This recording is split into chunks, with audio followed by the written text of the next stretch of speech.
oposição, fortalecidos como estamos, e estão, eles podem fazer isso nesse momento, tem parcerias, inclusive, com a presidência da Casa do Senado, por que não? Põe a anistia para rodar, põe a anistia para frente, porque uma anistia não precisa de STF. Vocês não vão conseguir barrar o que vai acontecer. Não adianta, gente, vocês estão aí nessa ilusão de que na hora que iniciar o processo de impeachment vocês vão dar uma canetada falando que aquele processo foi inconstitucional. Pera aí, você tá achando que o Brasil vai deixar isso acontecer? Que sabe que ligação atrás de ligação, mensagem atrás de mensagem insistentes feitas por um político de toga é sinal de desespero. Alexandre de Moraes virou o cara mais nervoso, ansioso, preocupado de Brasília nas últimas 48 horas. Sejam bem-vindos, o meu nome é Bruno, deixe o seu like e inscreva-se no canal.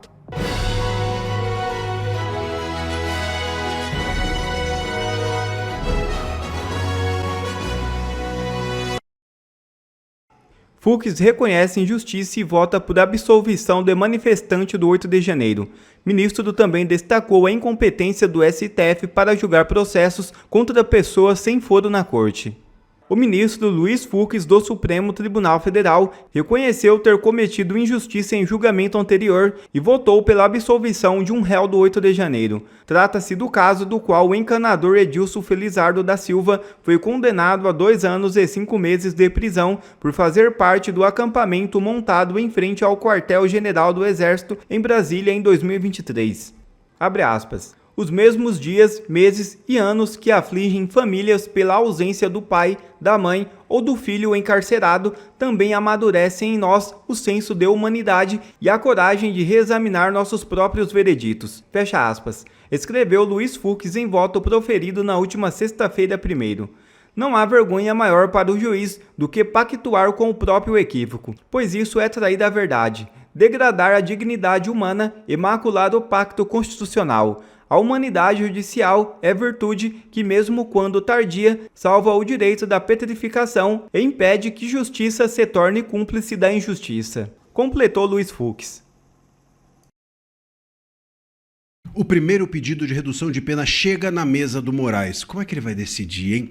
O pedido foi feito ontem, sexta-feira, dia 1º de maio, pela Débora, conhecida assim, Débora do Batom, aquela que escreveu Perdeu Mané naquela estátua horrível que fica na frente do STF. Aliás, ficou muito melhor com Perdeu Mané do que Limpa. Aquela estátua horrorosa foi pichada com um batom pela Débora. Ela pegou 14 anos e agora ela coloca, por conta da derrubada do veto e a aprovação do PL da dosimetria, coloca nas mãos do Moraes, no gabinete do Moraes, o pedido para a redução de pena dela. O que o Moraes vai fazer? A CNN acabou de publicar uma notícia dizendo que tem informações de que esses pedidos podem ser derrubados ou postergados ou enrolados para o ano que vem. Isso é possível? O STF tem a última palavra sobre a redução da pena das pessoas, dos réus do dia 8 em relação a esse PL da dosimetria?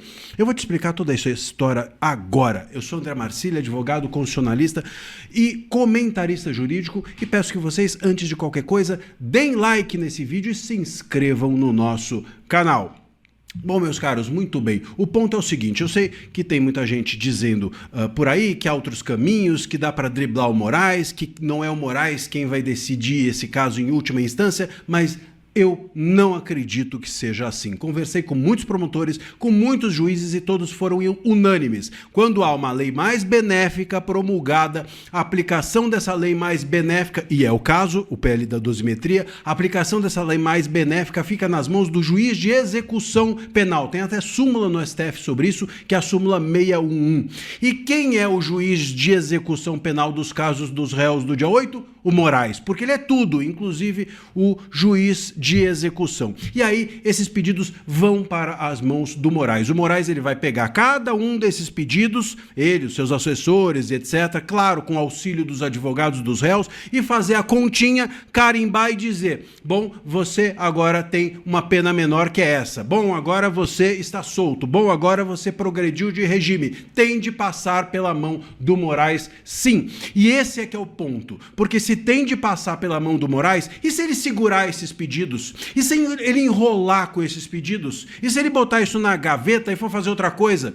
Esse é o grande ponto. E por isso alerta a CNN, que a última palavra é do STF, por isso alerta a CNN que esses pedidos podem ficar para o ano que vem, seja porque há um volume gigantesco, claro, de réus, seja porque o Moraes, por sacanagem, e não será a primeira vez, por estratégia política, para não dar o braço a torcer, para não ter de voltar atrás naquilo que ele tinha feito antes. Ele impôs essas penas todas a esses réus e as achou justas, e agora ele tem de voltar atrás para ele não ter que dar o braço a torcer. Pode ser que ele simplesmente sente em cima desses pedidos e fique enrolando, fique postergando e deixe isso para sabe-se lá quando. O ano que vem é o mínimo, sabe-se lá quanto tempo mais poderá passar sem que o Moraes faça alguma coisa. E essa é a questão. E aí, se isso acontecer, a lei, infelizmente, tem esse problema.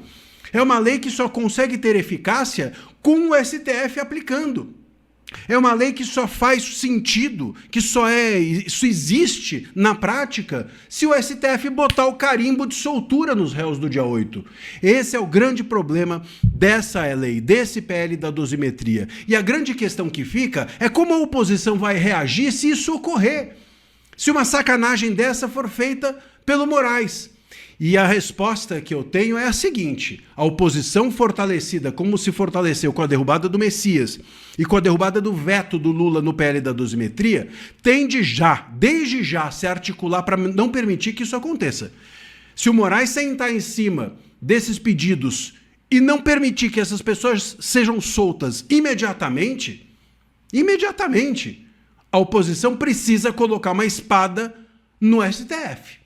E a espada no STF não é só impeachment. A espada no STF a ser colocada é a anistia. Ah, vocês, ministros do STF, você, ministro Moraes, vai sentar em cima desses pedidos e não aplicar imediatamente o PL da dosimetria? Então nós, oposição, fortalecidos como estamos, e eles podem fazer isso nesse momento, tem parcerias, inclusive, com a presidência da Casa do Senado, por que não? Põe a anistia para rodar. Põe a anistia para frente, porque uma anistia não precisa de STF. A anistia é uma decisão política que tem aplicação imediata, independente do STF. O PL da dosimetria precisa mesmo do STF. O STF tem que carimbar, porque é uma redução de pena. Quem tem que fazer a conta é o juiz. Ou quem tem que soltar depois da conta é o juiz. A anistia não. A anistia não precisa de juiz nenhum. Então, se o Moraes segurar essa gente toda presa, simplesmente não adianta. A soberba desse pessoal é tamanha que nem mesmo a imprensa tradicional, dando recados todos os dias, falando que os ministros do STF devem calar a boca e parar de dar entrevista, porque todas as vezes que eles dão uma entrevista, eles só pioram a situação, ninguém segura esse cidadão aqui. Não adianta. Ninguém segura o Gilmar Mendes. Ele acha que ele é uma espécie de um deus e nós temos o privilégio de compartilhar esse planeta enquanto ele existe no meio de nós. E que a voz dele vai curar todos os males do mundo, porque a sua sabedoria é inalcançável para qualquer um de nós, meros mortais. Nesses últimos dias, o cara cometeu homofobia, mas ele pediu desculpa, tá? E não tem problema não. Eles podem cometer homofobia e pedir desculpa. Ele fala um monte de asneira, cara. Um monte. Ataca o sotaque do Zema. Fala que se vier um processo de impeachment, eles vão derrubar o processo de impeachment deles mesmos contra os senadores. E aqui ele fala algo que prejudica o próprio Lula. Aqui ele admite que o Lula só está conseguindo governar porque eles ajudam o ladrão. Presta atenção. Nós sabemos que o governo, ele vem fazendo, o governo Lula, desde o início, uma situação e desenvolvendo uma situação de um governo de minoria. É um quadro extremamente funcional, ou melhor, disfuncional. Para entender, quando ele fala que é um governo de minoria, é porque é um governo que não está conseguindo fazer maioria no Congresso. Engraçado, né? O cara foi eleito pelas urnas, mas ele não consegue fazer maioria no Congresso, porque a maioria das pessoas que foram eleitas no Congresso não concordam com ele. Mas tudo bem, é isso que ele quer dizer, tá? Que o Lula é um presidente que não tem maioria no Congresso, ou seja, a maioria não anda junto com ele. Se desenvolve, e esse quadro disfuncional leva à necessidade maior de intervenção do Supremo Tribunal Federal, como nós temos visto na questão orçamentária. Aqui ele fala na maior naturalidade. E esse quadro disfuncional leva a uma necessidade maior de intervenção do STF. Onde? Onde que está escrito isso? Ô Gilmar Mendes, em que lugar da Constituição fala que se o presidente não conseguir obter maioria no Congresso, ele pode usar o STF para promulgar leis e anular leis que ele não gosta, ou perseguir pessoas que ele não gosta? Em que lugar da nossa Constituição, que você é o guardião da Constituição, em que lugar fala isso? Eu queria entender essa fala sua. E esse quadro disfuncional leva à necessidade maior de intervenção do Supremo Tribunal Federal, como nós temos visto.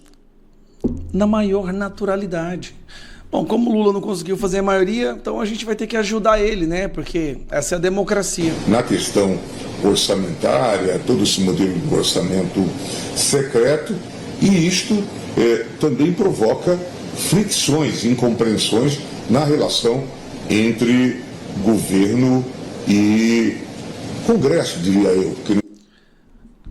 O Congresso está chateado porque o Congresso, que deveria ser o legislador, está perdendo essa prerrogativa para um STF porque o Lula não consegue fazer as leis que ele quer. E aí o Congresso fica chateado. Tá dando um atrito porque a gente está roubando as atribuições dos representantes eleitos. Eu fico impressionado o mundo paralelo que essas pessoas vivem, que elas falam isso como se fosse a coisa mais normal do mundo. Nesse caso foi uma decisão majoritária do Congresso Nacional. Certamente há muitas imputações, afirmações de que houve falta de coordenação política por parte do governo, e aí é um dilema, Basílio, com o qual a gente sempre lida quando tem esse tipo de situação. A vitória tem muitos pais, não é? A derrota normalmente não tem pais. Não tem paz, o que não tem paz é o Brasil. Enquanto vocês continuarem corroendo todo o sistema democrático, as instituições, o Brasil não vai ter paz. Gilmar Mendes, depois dessas suas últimas falas, depois dessas entrevistas, você acabou se tornando também um alvo de impeachment no ano que vem. E não adianta, vocês não vão conseguir barrar o que vai acontecer. Não adianta, gente, vocês estão aí nessa ilusão de que na hora que iniciar o processo de impeachment vocês vão dar uma canetada falando que aquele processo foi inconstitucional. Peraí, você está achando que o Brasil vai deixar isso acontecer? Você está achando... A imprensa já largou a mão de vocês. Inclusive a própria imprensa acha que o Alexandre de Moraes e Dias Toffoli merecem o impeachment. Até a imprensa que defendeu vocês fala isso hoje em dia. E aí ficou revoltado porque teve seu nome colocado no relatório da CPI do crime organizado como indiciado, saiu dando entrevista e só prejudicou o STF ainda mais. Esse tempo sombrio que vocês criaram está prestes a acabar. Nós vamos fazer maioria no Senado, Gilmar. Não importa para quantos de nós vocês ainda vão derrubar ainda, mas nós vamos fazer maioria no Senado e o Brasil vai ser livre no ano que vem.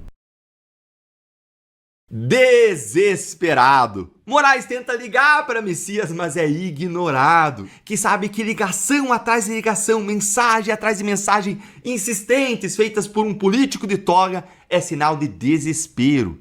Alexandre de Moraes virou o cara mais nervoso, ansioso, preocupado de Brasília nas últimas 48 horas.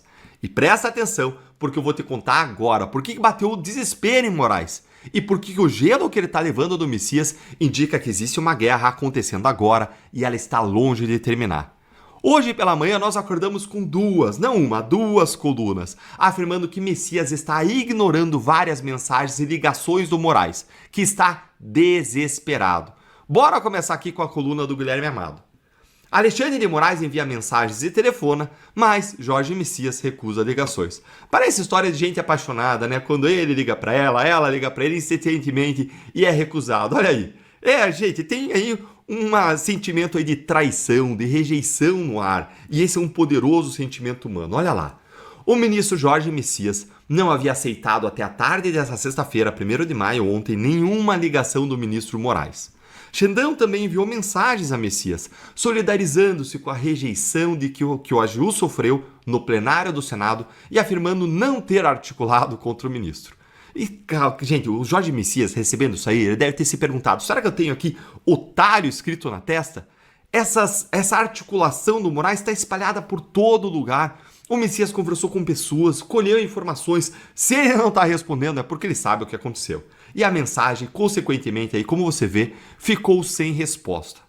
Outros ministros do Supremo também ligaram para Messias depois da derrota. Cristiano Zanin, Gilmar Mendes, Cássio Nunes Marques. Só que os três foram atendidos, respondidos.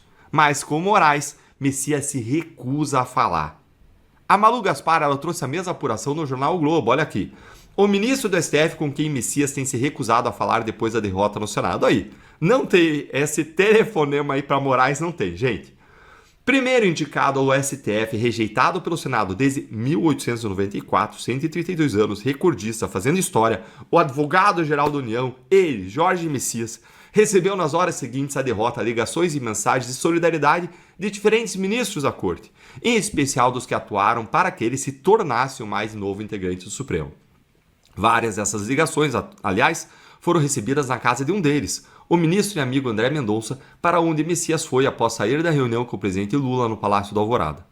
Cristiano Zanin, Cássio Nunes Marques e Gilmar Mendes telefonaram para oferecer palavras de conforto, demonstrando perplexidade e até abatimento com o resultado. Com um dos ministros que tenta insistentemente entrar em contato, porém, aliados próximos relatam que Messias não quer falar de jeito nenhum. Quem é? O antes todo-poderoso ministro que se enrolou no Master e está perdendo força e se isolando. Ele, Alexandre de Moraes. O chefe da AGU tem dito reservadamente que considera inadmissível a articulação de Moraes contra a sua aprovação no Senado Federal. A movimentação do ministro foi detectada pelo próprio governo e detalhada em várias reportagens, inclusive da coluna. Ao longo do dia da sabatina, o ministro Moraes enviou recados aos senadores por diversos emissários, sugerindo inclusive aos que têm questões pendentes no Supremo. Gente, olha aqui o nível da sabotagem.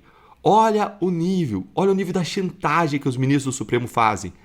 Entram em contato com os senadores sem investigações e processos do Supremo, aconselhando, sugerindo que eles recusem, que ajam de uma forma, que ajam de outra. Gente, isso aí é usar o poder em desvio de finalidade. Isso aí é um absurdo atrás de absurdo. A gente já viu vários abusos de Moraes, mas esses aqui das sombras, a gente não conhecia, pelo menos essa versão tão escrachada, tão escancarada. E aí, olha só, ele, Moraes, sugeriu inclusive aos que têm questões pendentes do Supremo que avaliassem bem como votariam. E imagina o quanto que o Messias está indignado, o Lula está indignado com isso. Eu vou te mostrar no próximo vídeo, inclusive, que boa parte aí da esquerda está largando a mão do Moraes depois disso. Então espera o próximo vídeo. Mas antes disso aqui, ó, o que explica esse desespero aí do Moraes? Ontem eu te mostrei aqui no canal que Andréa Sadi, do G1, publicou o seguinte: Lula e Messias entraram em modo guerra contra Moraes e Alcolumbre, inclusive com uma possível indicação do Messias para o Ministério da Justiça, que chefia a Polícia Federal. A vingança do Messias seria usar a Polícia Federal para avançar, priorizar investigações tanto contra Alcolumbre quanto contra Moraes nos casos do INSS e no Master. Ou seja, fogo no parquinho. Nessa briga, quem eu quero que vença? Briguem, desgraçados, briguem, como diz o meme. Essa guerra, gente, ela não está acabando, ela está só começando. E aí eu quero te perguntar, você acha que o Moraes consegue escapar dessa? Obrigado a você que assistiu esse vídeo até aqui. Deixe o seu comentário e não se esqueça de se inscrever no canal e deixar o seu like. Até a próxima!